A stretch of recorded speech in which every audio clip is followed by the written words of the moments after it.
Hey guys, I just discovered something kind of new to me, so I thought I'd do a quick video to show y'all what I did. I was going to make a card this afternoon, and I pulled out my Stampin' Up! Color Spritzer, and this is how you normally use it with their Stampin' Write markers or dye-based markers that are similar. They just need to have like the brush tip like that, because that's how you'd put it in, and then you hold it and you can spritz ink.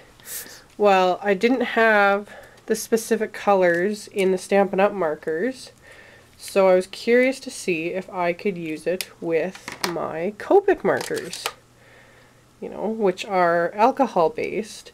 They're slightly larger than the Stampin' Write markers, but all you gotta do, which most of you would know if you have this, is you take this little unit out, and then you can't use the brush tip when if you want to use a color spritzer, because of the way it goes. It'll end up bending it like way too much, so you can see like that.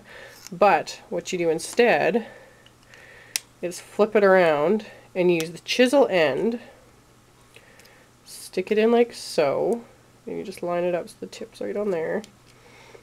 Take a little screw bit and stick it in there to get the marker in place. You kind of have to fiddle with it a bit, and always use scratch paper first before you do it.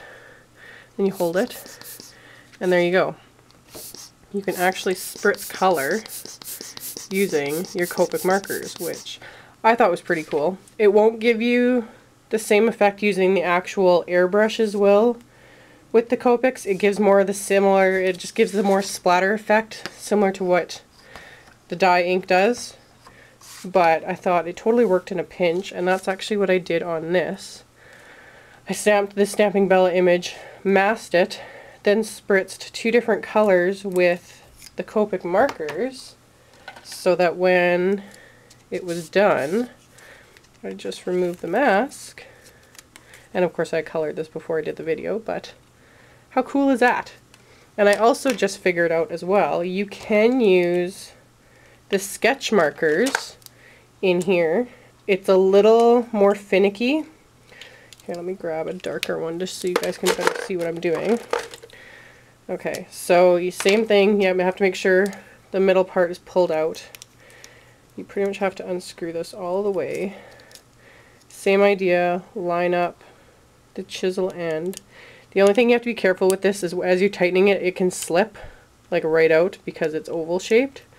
But if you're careful, you can get your sketch markers, and I'm assuming the original like square shape markers will fit in here too, but I'm not positive because I don't have any, so I can't try it out. But yeah, carefully line that up. See, it's not as easy to do as the chows, but if you've got a certain color that you really want to use this with a sketch, just be careful. You might maybe use some foam tape or something in there, but I'm not going to bother with, just to try it this once. Get it lined up, and there you go. So always make sure to like test it out on scratch paper first, just to make sure you've got the consistency and the direction of where it's going and whatnot. But yeah, this totally works in a pinch. It kind of gives a cool splatter effect, and if you're like me and run out of air cans or whatever, can't find your airbrush, you can totally use this, and you get a fun little splatter look with your Copic markers and the cheapo spritzer. So I hope that helps anyone who would like to try that out or something new. I thought it was pretty cool, so I just had to share.